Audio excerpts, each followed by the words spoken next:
नक्सलवाद मुर्दाबाद, नक्सलवाद मुर्दाबाद, नक्सलवाद मुर्दाबाद, नक्सलवाद मुर्दाबाद। जब भी नक्सलवाद और आतंकवाद की बात आती है तो सबसे पहले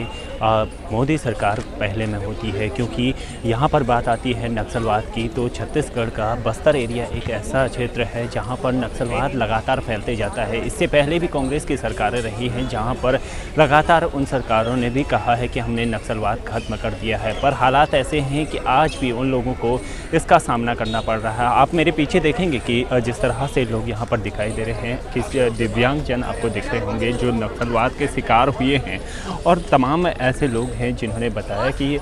इस तरह की व्यवस्थाएं लगातार हैं, सुरक्षा व्यवस्था पर लगातार सवाल खड़े करते हैं। और 10 वर्षों से केंद्र में मोदी सरकार है, पर इस पर किसी भी तरह की बातें करने के लिए तैयार नहीं है। हालांकि जम्मू कश्मीर पर लगातार बात करने के लिए तैयार हैं, पर व्यवस्थाएं ऐसी हैं कि आप मेरे पीछे देख रहे हैं कि किस तरह से दिव्यांग यहाँ पर आए हुए हैं और अपनी मांगों को लेकर लगातार सरकारों से 40 वर्षों से बातें करने की कोशिश कर रहे हैं, पर सरकार है कि सरकार के कानों में जूं तक नहीं रेंग रही। आइए आपको पूरी रिपोर्ट दिखाते हैं कि जिस तरह से सरकारें झुंझुना पकड़ा देने वाली बात होती है, तो आप भी देखिए ये पूरी रिपोर्ट कि किस तरह से सरकारें टाल मटोल करके इन लोगों पर लगातार शिकार होने पर छोड़ देते हैं। देखिए, वहाँ पिछले 35 से 40 वर्षों से ये जो नक्सलवाद का समस्या बस्तर में पैदा हुई है और लगातार उनका क्रूरता बढ़ता गया, और कई सरकारों को हमने पिछले कई वर्षों से हमने अवगत भी कराया और आगे भी करेंगे। लेकिन जिस तरीके से नक्सलवाद का क्रूरता बढ़ा, जैसे सड़कें बनती है, गांव में सड़क तोड़ दिया जाता है, स्कूल अस्पताल बनते हैं, स्कूल अस्पताल बिल्डिंग तोड़ दिया जाता है, तो ऐसा मतलब विकास नाम का चीज़ ही नहीं वहाँ इनके कारण से। इसीलिए हम लोग यहाँ बस्तर के लोग सहते सहते थक गए। इसलिए आज नक्सल मुक्त और भय मुक्त वातावरण के लिए हम लोग माननीय गृह मंत्री से मिलेंगे और देश की जनता को भी बताना चाहते हैं, देश की सरकारों को भी बताना चाहते हैं कि आने वाला निकट भविष्य में कोई किसान जंगल में भय मुक्त जाए, कोई किसान अपने खेत में भय मुक्त जाए, ऐसा वातावरण निर्माण हो। और जैसे 40 साल पहले हमारे बस्तर अंचल में ढोल और मांदर की थाप से थिरकते थे वहाँ के युवा वर्ग से लेकर के सब प्रकार के लोग, ऐसे ही आने वाला निकट भविष्य में ऐसा वातावरण निर्माण हो, भय मुक्त, हमें भी स्वाभिमान से जीने का अधिकार मिले। इसी बात को लेकर के हम लोग यहाँ जंतर मंतर में शांतिपूर्वक प्रदर्शन करने के लिए आए हैं। अब मौजूदा सरकार जिस तरह से बीजेपी की वहाँ पर है और इससे पहले कांग्रेस सरकार रही है, तो क्या कुछ अंतर आपको देखने को मिला? हमने पिछली सरकार को भी हमने आग्रह किया और उससे पहले भी आग्रह किया और लगातार आग्रह करते रहे हैं और करेंगे। पिछली सरकारों में भी लगातार हमने किया, परंतु ऐसा कुछ वातावरण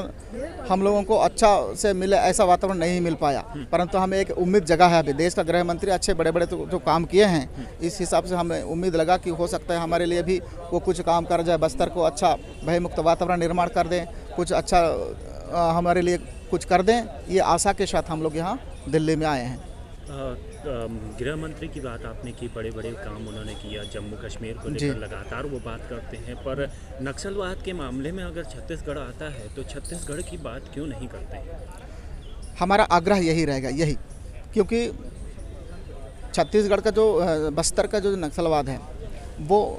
पिछले 35 से 40 वर्षों से वहाँ जड़ें जमा चुकी है, इसलिए एक झटके में ख़त्म हो ऐसा संभव भी नहीं है। लेकिन हमारा आग्रह है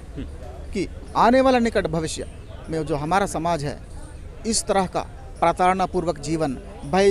से जी रहा है, ऐसा वातावरण ना देखे, इसके लिए कोई ठोस कदम उठाए माननीय गृह मंत्री जी, और वहाँ के लोगों को अमन और शांति से जीने का अधिकार मिले, यह कुछ काम करें। इसी बात को आग्रह करने के लिए हम लोग आए हैं। पिछले मुख्यमंत्री भूपेश बघेल जी जिन्होंने पिछले वर्षों में कहा था कि हमने नक्सलवाद पर नकेल कसी है और इस तरह का वातावरण वहाँ पर बनाया है कि सुरक्षा व्यवस्था पर कोई सवाल खड़े नहीं होंगे, इस पर क्या कहेंगे? ऐसा वो अपने तरीके से कहा है, परंतु भय मुक्त वातावरण नहीं बनाया अभी भी, नक्सल बराबर बनी हुई है। इसलिए मैं आने वाला समय भी करेंगे, अभी भी कर रहे हैं और पिछले बार भी किए थे, फिर लगातार हम लोग मांग करेंगे सरकारों से, जो भी सरकारें आएंगी हम मांग लगातार करते रहेंगे। हमारे यहाँ बस्तरवासियों को स्वाभिमान से जीने का अधिकार मिले, वहाँ का जंगल जल जमीन का अधिकार मिलना चाहिए। जंगल में जाते हैं तो आईडी ब्लास्ट के चपेट में ना आए, वहाँ के लोग शोषण से मुक्त हो, यही वातावरण पैदा हो, इसी के लिए हम लोग मांग करेंगे बार बार।